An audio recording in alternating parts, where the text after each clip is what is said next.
Kalau hari ini di orang Beluk Petung hanya sebagai porter, guide paling tinggi, tapi di masa depan saya ingin juga orang-orang Beluk Petung ini juga menjadi pengusahanya. Bagaimana caranya? Tentunya harus kalian belajar.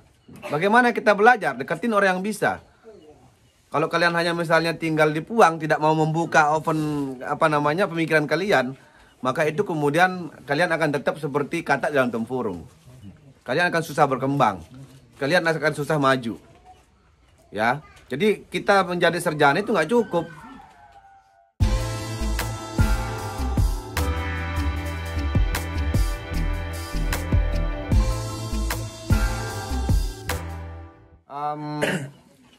Mohon izin Pak Kadus, Pak RT, ya saudara saya ini Pak RT juga, kebetulan tim saya juga dulu.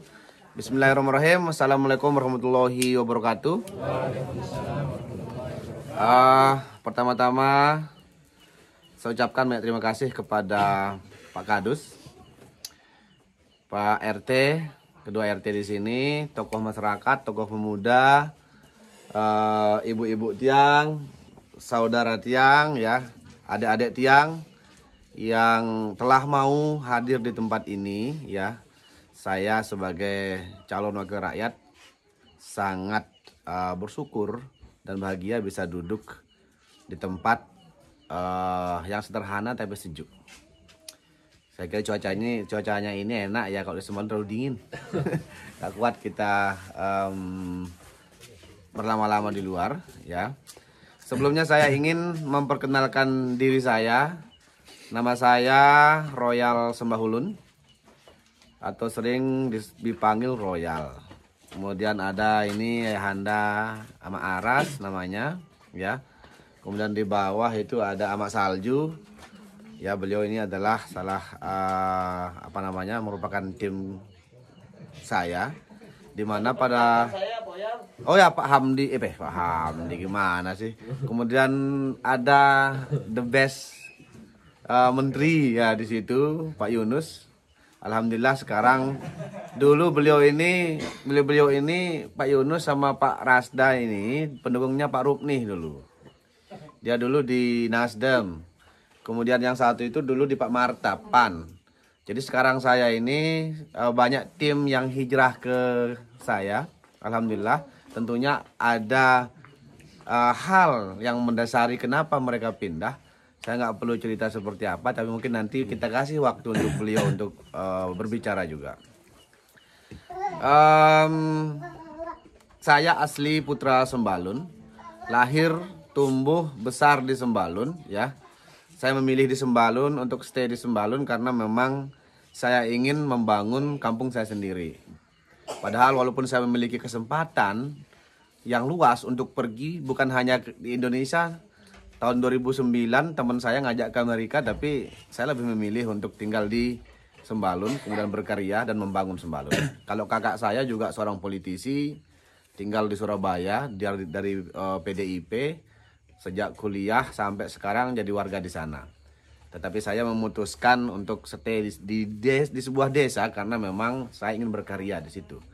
Terlalu sayang kita tinggalkan desa yang indah. Kemudian terlalu sayang kita tinggalkan orang-orangnya kalau tidak dibangun. Karena kalau tidak dibangun takutnya kita ketinggalan. Nah, saya suka sama anak muda. Karena anak muda ini adalah calon penerus kehidupan.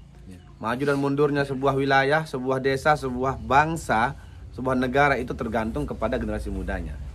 Kalau kita boleh meminjam kata Presiden pertama Indonesia, berikan saya 10 pemuda, maka saya akan guncang dunia, atau saya akan cabut Semeru dari akarnya. Nah, ini yang kemudian menjadi filosofi perjuangan. Bagaimana sebenarnya anak muda ini harus berpikir luas. Ya, harus berpikir luas. Saya ingin sebelum saya mengembangkan menyampaikan banyak hal, ya. Adik-adik perlu ketahui bahwa saya fokus di salah satu organisasi namanya Sembalun Community Development Center. Saya dirikan pada tahun 2008 akhir. Apa artinya di bahasa Indonesia? Pusat Pengembangan Masyarakat Sembalun. Jadi kalau bisa kalau kita di situ pusat pengembangan, maka kegiatan kami itu adalah melakukan hal-hal yang kaitannya dengan bagaimana kita bisa maju dan berkembang. Kalau kita berbicara Sembalun secara umum, Sembalun yang di atas sana sama di sini potensinya beda. Kalau di sana lebih kepada pertanian. Sekarang sudah mulai juga perkebunan. Kalau dulu misalnya ada perkebunan kopi, kalau sekarang lebih variatif lagi, ada perkebunan alpukat dan sebagainya. Nah, kalau kita di Bilok Petung tentunya berbeda. Kalau di sini ada kelapa, mente, tetapi sayur mayur tidak begitu populer. Ya, kita satu kecamatan tetapi saling melengkapi, memiliki potensi yang berbeda-beda. Ya, nah sehingga kalau kita berbicara masalah potensi, sebenarnya potensinya tidak terlalu jauh ya. Karena apa? Sembalun ini jangan sampai misalnya, wah kita ini di Bilok Petung kita bukan orang Sembalun, tidak. Ya, orang-orang kita sudah bersepakat bahwa Bilok Petung juga bagian dari Sembalun. Maju dan mundurnya Sembalun itu harus kita bersama. Kalau sekarang misalnya yang pusat kemajuan itu mulai dari Longken naik sampai Sembalun Bumbung, ya, atau katakan misalnya dari Karya ke sana yang lebih berkembang dan maju, sementara di sini masih belum, maka ini yang kemudian menjadi persoalan kita. Persoalan pembangunan tidak merata, ya. Persoalan sumber daya manusia yang tidak merata, ini yang kemudian menjadi isu-isu besar, permasalahan besar yang harus dituntaskan di masa depan. Pertanyaannya sekarang adalah, apa sesungguhnya tugas dan fungsi DPR, Dewan Perwakilan Rakyat? Kebetulan kalau saya nyalon, kalau tahun yang lalu saya nyalon dari PDIP. Tapi pada saat itu saya nomor 2 karena saya kalah dengan kompetitor saya namanya Ibu Mariana dari PDIP. Karena saya ingin menang hari ini, saya pindah ke Partai Perindo sekarang. Partai Persatuan Indonesia. Kalian ini kan anak-anak baru tumbuh nih. Pasti kalau sering nonton TV kan sering nonton Perindo itu ya. Nah, kalian pasti tidak asing di situ. Kenapa saya katakan tadi bahwasanya kalian perlu tahu terkait dengan apa tugas pokok dan fungsi DPR. Kalau di Jakarta sana, DPR itu tugasnya untuk salah satunya adalah mengawasi kerja-kerja presiden. Mengawasi kerja-kerja pembantu presiden. Siapa pembantu presiden itu? Ada menteri. Karena itu misalnya ketika ada masalah, ketika ada hal-hal yang misalnya menyangkut dengan masalah publik, maka DPR itu berhak untuk memanggil menteri dan kemudian ditanya tentang kebijakannya. Yang kedua, DPR itu fungsinya adalah fungsi anggaran, penganggaran. Fungsi anggaran ya. Jadi misalnya DPR itu harus berjuang, berkelahi di kantor itu untuk memperjuangkan daerah yang diwakilinya. Jadi DPR ini bukan tugasnya di sana duduk digaji lalu nanti bagi-bagi bansos, bukan seperti itu. Itu kalau itu bonus itu. Tapi fungsi utamanya itu adalah bagaimana kita berjuang untuk memperjuangkan anggaran pembangunan. Misalnya kita ini memperjuangkan anggaran pembangunan untuk Bilok Petung misalnya. Maka disitulah kita harus berbicara lancang di situ. Bagaimana kita misalnya akses jalan, akses air, dan sebagainya. Itu sebenarnya fungsi DPR. Lalu dianggarkanlah baru nanti turun ke masyarakat. Kemudian yang ketiga, ada fungsinya namanya regulasi. Ya, untuk membuat aturan-aturan, untuk membuat perda misalnya, peraturan daerah yang menyangkut terkait dengan bagaimana melindungi kepentingan-kepentingan masyarakat. Itu fungsi pokok. Nah, makanya kalau kita kerucutkan, fungsi DPR itu ya adalah untuk menyampaikan aspirasi masyarakat yang diwakilinya. Itu fungsi DPR. Tapi kadang-kadang misalnya banyak mengatakan bahwa aduh Pak Dewan ini udah menang ya, telang ya. Kalau udah menang hilang katanya kan misalnya. Tapi sebenarnya kadang-kadang kita juga harus berpikir gitu ya. Apa yang selama ini kita lakukan? Kadang-kadang kita memilih orang yang salah. Maka dari itu pilihlah calon wakil rakyat yang memang memahami masyarakat, yang memang kesehariannya hidup bersama masyarakat. Dan itu tidak cukup karena apa? Banyak orang nyalon tiba-tiba menjadi alim. Banyak orang nyalon tiba-tiba menjadi rajin. Ya, yang tidak pernah sama gotong royong itu tiba-tiba gotong royong.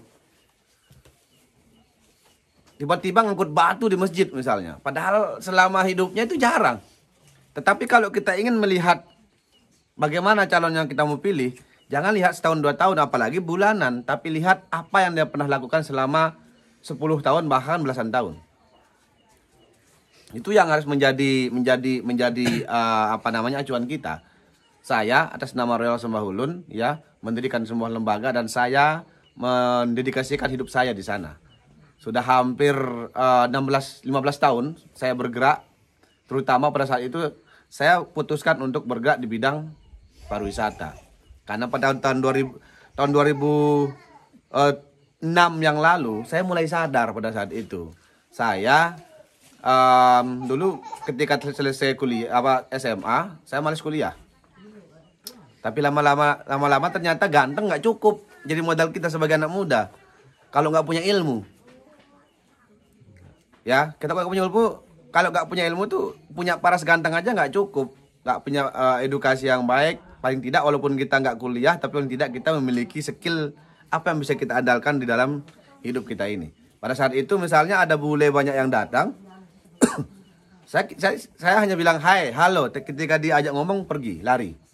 Kadang kita nggak ngerti. Nah itu menjadi persoalan saya. Kemudian saya melihat di Sembalun pada saat itu paling hanya 3 orang yang bisa berbahasa Inggris. Kebanyakan bekerja sebagai porter. Jadi guide nggak ada dulu. Cuman 3 orang yang di situ dulu ingat saya. Ada Ulan namanya, sekarang di situ udah punya penginapan, punya perusahaan dan sebagainya. Ya, kemudian ada guru bahasa Inggris. Tapi alhamdulillah dari situ saya mulai berpikir tahun 2006 akhir saya pergi ke Jawa untuk belajar bahasa Inggris. 4 bulan saya di sana, saya balik lalu saya mencoba menjadi guide. Di tengah perjalanan saya ketemu sama orang bule. Saya berbicara tentang itu. Apa yang kamu inginkan? Saya ingin Sembalun ini maju dan berkembang. Oke. Lalu apa yang kamu ingin lakukan? Oh, saya ingin mengajari anak-anak ini kursus bahasa Inggris dan komputer. Pada saat itu kita beli komputer, kita mulai belajar bahasa Inggris. Kita datangkan guru-guru dari luar, datangkan orang luar untuk mengajari anak Sembalun. Pada awalnya anak-anak Sembalun ini kemudian menjadi buruh-buruh kasar. Kemudian setelah itu ya kita mampu membalik keadaan. Setelah kita berprogram sejak tahun 2008 kita berprogram, pada tahun 2010 90% itu orang Sembalun yang bekerja sebagai guide-nya. Alhamdulillah sekarang itu adalah bukan hanya guide tetapi menjadi pengusahanya. Udah kalah orang Terawangan, kalah orang Senggigi, kalah orang-orang Lombok Tengah. Yang bersaing di Rinjani itu ada hanya Sembalun dan Senaru. Kalau hari ini di orang Miluk Petung hanya sebagai porter, guide paling tinggi, tapi di masa depan saya ingin juga orang-orang Miluk Petung ini juga menjadi pengusahanya. Bagaimana caranya? Tentunya harus kalian belajar. Bagaimana kita belajar? Deketin orang yang bisa. Kalau kalian hanya misalnya tinggal di Puang, tidak mau membuka open pemikiran kalian, maka itu kemudian kalian akan tetap seperti katak dalam tempurung. Kalian akan susah berkembang.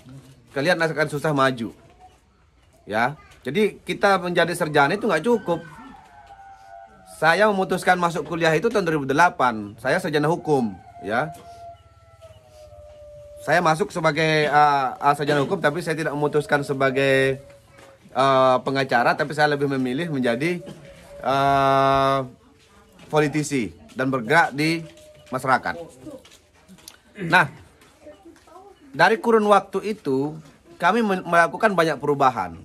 Awalnya kita bagaimana menarik orang-orang yang tidak berguna, anak-anak muda yang banyak berkelahi tiap hari. Kenapa saya sampaikan seperti ini? Semua orang bisa berubah. Dari awalnya yang nggak bisa apa-apa, kemudian bisa menjadi apa-apa, itu dengan cara kita belajar. Kalau saya ke depan, Pak Royal, apa program yang akan dilakukan kalau menang? Saya akan lebih memprioritaskan program-program yang dapat mencerdaskan kehidupan bangsa, anak-anak bangsa gitu. Kalau cuman kostum ini bullshit. Ini nggak mungkin kalian bisa berkembang dan maju sama kostum. Saya juga main bola dulu, ini hanya sekedar hobi untuk main bola. Tapi ingat ya, bola itu tidak bisa kalian untuk menghidupi anak kalian di masa depan. Mungkin ada 1-2, tapi jarang banget. Dan paling belajar sampai B, sampai Aimal paling jauh. Orang Sembalun itu sampai mana? Sampai Mas Bagek paling jauh dibayar. Namanya Sukandi. Ya. Bola ini hobi. Kalau saya dulu ya senang main bola. Saya juga punya tim dulu. Sampai hari ini saya dulu namanya tim saya itu Putra Wisata. Kemudian saya ciptakan tim lagi menjadi Pergasingan FC sampai hari ini. Kalau kalian mau tanding nanti nggak apa-apa nanti gitu kan. Nah, kenapa saya bilang apa sebut Pergasingan ini? Karena saya merupakan salah satu pengelola Bukit Pergasingan. 1 hektar di situ kami kelola dan kami miliki selama 35 tahun. Kalau dinilaikan dengan uang itu banyak.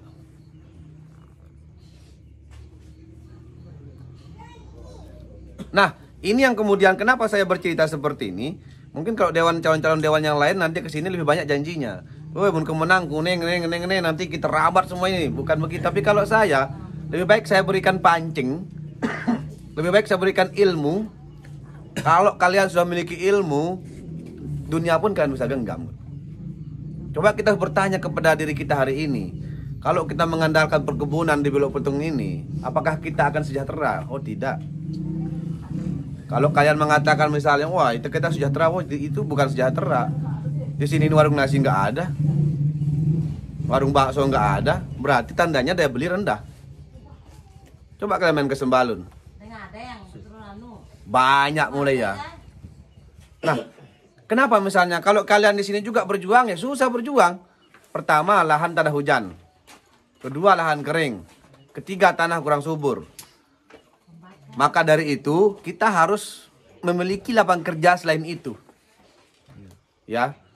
Jadi saya ingin menceritakan tentang potensi ya. Masa depan Sembalun itu ada di pariwisata, bukan di pertanian. Saya bertani banyak. Saya nyewa lahan tuh 14 hektar saya sewa lahan. Bahkan kalau sawah saya nggak saya tanami. Itu saya suruh orang nanam. Sekali-kali saya nanam banyak. Saya nggak punya lahannya luas tapi saya sewa. Gitu ya. Dan saya bertani juga.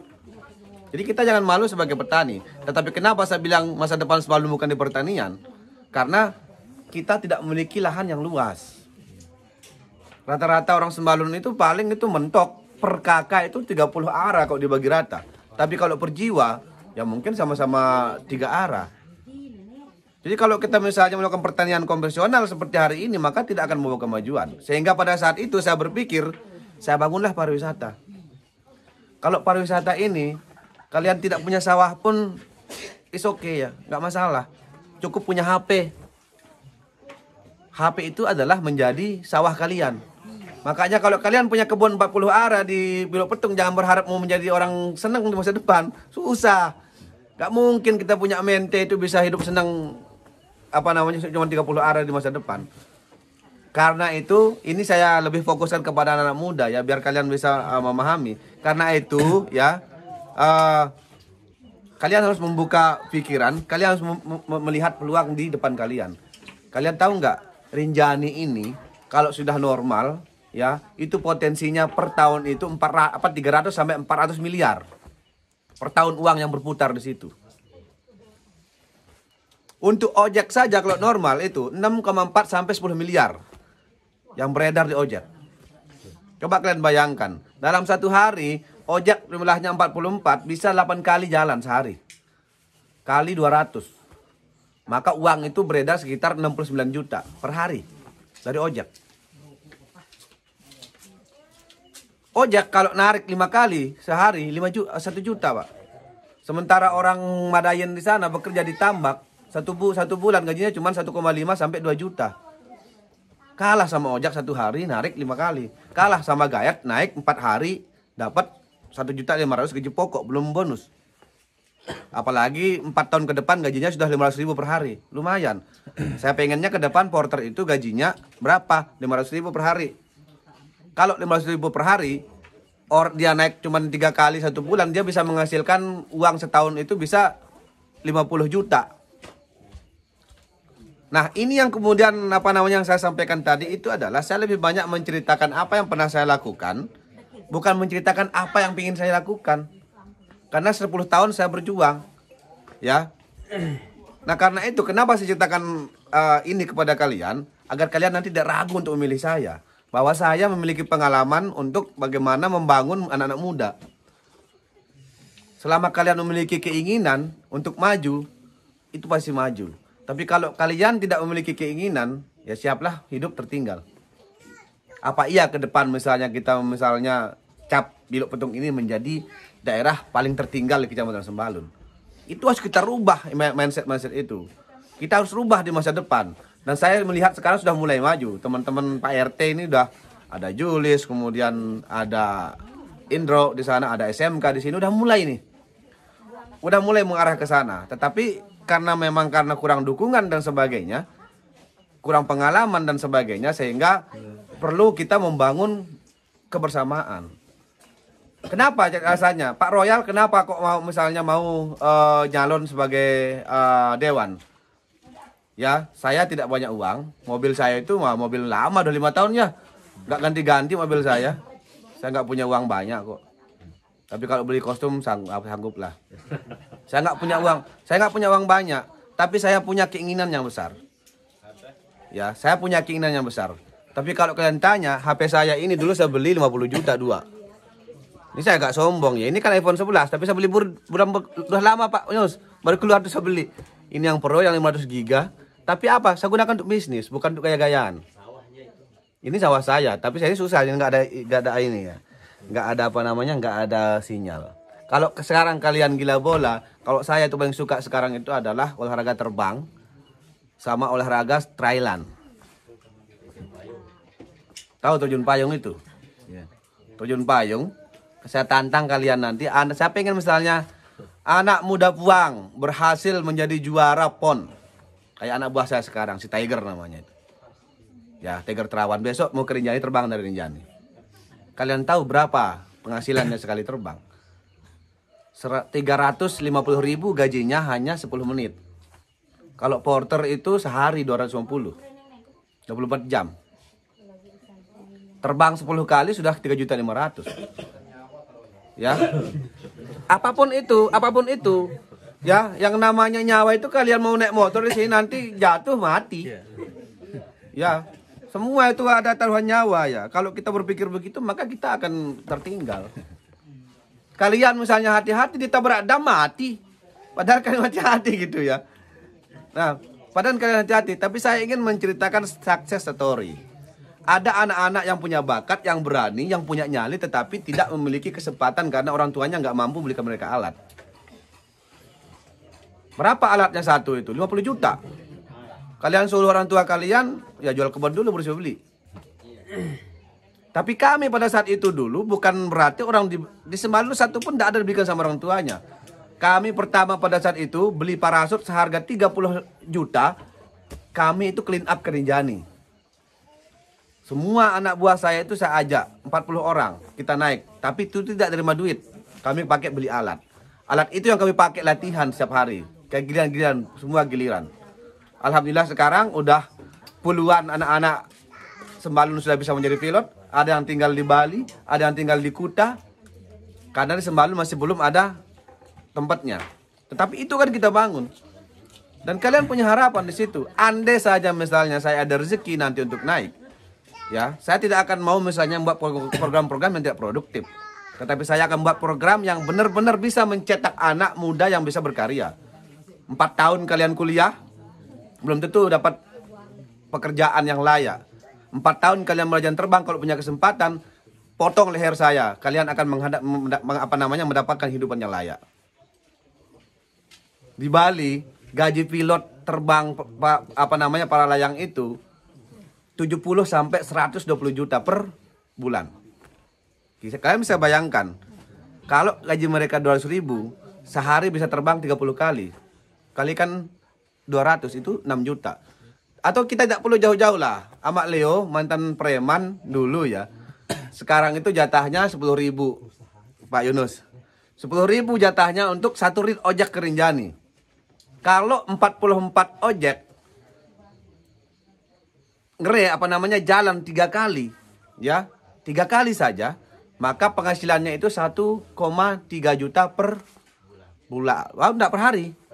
Kali 1 bulan itu 39 juta. 36 sampai 39 juta. Sebelumnya kenapa saya ceritakan seperti ini? Bukan iming-imingkan, tapi saya ingin menggugah pemikiran kalian sebagai anak muda, sehingga nanti kalian akan memutuskan untuk memilih calon yang benar-benar memahami masalah anak muda, masalah masyarakat, ya, kebutuhan masyarakat, sehingga calon itu nanti tidak hanya pekerjaannya bagi-bagi bansos, tetapi calon itu bagaimana misalnya menciptakan program yang kiranya berkelanjutan, yang kaitannya dengan bagaimana membangun sumber daya manusia kalian.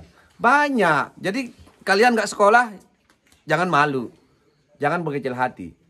Yang namanya kita dapat ilmu itu di mana-mana. Kita bisa dapat ilmu di mana-mana, dari pengalaman, dari nonton YouTube, dari baca, itu kita bisa dapat ilmu. Dari belajar dan sebagainya. Makanya saya bilang tadi bahwa kalian hanya jangan melihat potensi ada di Malaysia, tapi lupa dengan potensi yang ada di sekitar kalian. Coba kalian besok keluar, berdiri di San Bilo. Berapa mobil yang lewat ngantar tamu ke Sembalun?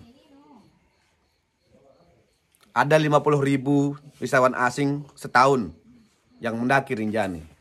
Kalau kalian kalikan 3 juta saja di situ, ada 150 miliar sudah uang beredar di sana. Nah sekarang berapa banyak mau kita kejar di sana? Ya kalau kalian fokus misalnya hanya mikirin menunggu mente berbuah, yang kita bergantung kepada cuaca dan sebagainya, itu berat. Makanya pada saat itu saya mulai membangun pariwisata. Kenapa? Karena saya sadar bahwa pertanian itu tidak selamanya menguntungkan. Tahun 2022 cabai saya dapat 900 juta. Tapi tahun ini saya rugi 450 juta. Jadi miskin kembali kan. Andai saja kalau misalnya saya tidak punya bisnis yang lain, mati saya gitu. Tapi ini tanya Mas Salju ya. Saya hampir tiap hari. Mungkin Tuhan memberikan saya rezeki. Tahu saya harus beli rokok, Pak. Pak saya keliling. Saya harus beli kopi. Tiap hari itu kadang-kadang ada tamu saya terbang. Saya di Sembalun, Pak. Tapi dia terbang di Kuta. Saya tidak perlu ke sana. Tetapi saya dari rumah. Ketika misalnya, oh saya mau terbang, oke. Kamu terbang berapa orang? 3 orang. Berapa bayaran 1 orang? 1.100.000. Saya setor 650, saya dapat 450. Kali 3, 1.350.000. Saya hanya tinggal di rumah. Modal saya apa? Saya hanya balas chat. Sawah saya ada di internet, di dunia maya. Kalau kalian besok buka misalnya para layang yang muncul punya saya. Toko saya yang muncul. Nah itu model-model bisnis yang kita tidak memerlukan modal besar tetapi hasilnya besar. Permasalahan kita di Sembalun saat ini adalah kita kekurangan pengusaha. Apakah kalian memiliki kesempatan untuk jadi pengusaha? Sangat besar. Udah saya bilang tadi, modalnya internet yang mungkin ke depan Pak Kadus. Kita surati Excel nanti untuk lebih agar merata. Tapi kan tadinya mau dibangun di Buluk Petung tapi dikorupsi sama Partai Nasdem itu. Iya akan dikorupsi BTS-nya yang tadinya itu akan dibangunkan untuk desa-desa pelosok termasuk di sini. Tapi belum ke sini sudah dikorupsi. Jadi susah kayak gitu ya. Nah, kenapa saya ngomong bersemangat seperti ini adik-adik? Ya sebenarnya saya datang ke sini bukannya sekedar sebagai calon dan minta tolong untuk dibantu dipilih. Tapi saya adalah pemuda-pemuda pelosok Pak begini. Kalau di Sembalun ya orang tua mereka sudah mampu. Misalnya kan rata-rata sudah ini mapan. Ya kurang menarik. Justru yang tertarik itu adalah teman-teman yang di sini. Dan kerja-kerja saya juga ya sering sering melakukan advokasi. Apa namanya advokasi? Pembelaan terhadap masyarakat gitu ya. Atau misalnya kalau kalian nanti buka Facebook saya, tadi pagi saya rekam terkait dengan Indomaret, Alfamart di Sembalun yang buka secara ilegal. Kemudian mereka ini kan datang hanya untuk mencari untung di Sembalun tetapi merugikan para pedagang-pedagang kecil di sana. Dan saya menolak itu. Kenapa? Kenapa saya menolak? Karena pandangan saya kalau misalnya retail modern seperti Alfamart itu dibangun di sana, maka setiap tamu orang yang datang ke Sembalun itu belanjanya ke sana. Orang-orang kaya di Sembalun juga belanja di sana, gaya misalnya kan. Nah, artinya bahwa ketika misalnya belanja ke sana, yang rugi siapa? Masyarakat. Dan saya meminta bupati untuk menutup toko itu. Saya nggak ingin hanya melihat Sembalun misalnya, wah mentah marak kota, kayak kota malam-malam terang. Tetapi kita lupa kehadirannya itu adalah menutup peluang masyarakat untuk berkembang. Yang tadinya dapat 5 juta sehari turun menjadi 2.500.000. Sehingga kita terhambat untuk bisa berkembang. Orang yang mau membangun usahanya juga tertutup. Hari ini saya upload video tadi sekitar jam 10 ya, ternyata viral. Terakhir saya lihat itu sudah 3,8 ribu orang yang nonton. yang bagikan sudah 25 orang, yang like itu sudah hampir 250. Alhamdulillah gitu misalnya, kita dibantu. Itu tujuannya apa? Tujuannya kita kampanye untuk menolak atau menutup retail modern tersebut agar kita membajak dukungan dari banyak pihak, dari media dan sebagainya. Nah, itu adalah salah satu bentuk keberpihakan saya terhadap masyarakat. Jadi nggak perlu kita jadi dewan dulu, baru kita misalnya bisa berjuang, baru bisa membangun. Tetapi kalau kita jadi dewan, kita lebih didengarkan, cepat didengarkan. Kemudian kita punya wewenang, kita punya uang, agar bisa membantu kalian. Kalau uang pribadi saya kan marah pacar saya nanti. Itu duitnya dipakai nggak jelas misalnya kan. Kalau saya minta skincare, abang marah-marah. Tapi kalau itu pemuda puang minta kostum langsung diberi. Oh tenang adek, nanti kamu dapat pahala gitu kan, kita bilang begitu. Nah itu yang saya maksud. Pak Yunus juga walaupun jangan kenal saya kan tumben saya berbicara di depannya beliau gitu ya. Makanya dia diam dengar ngelihat kan.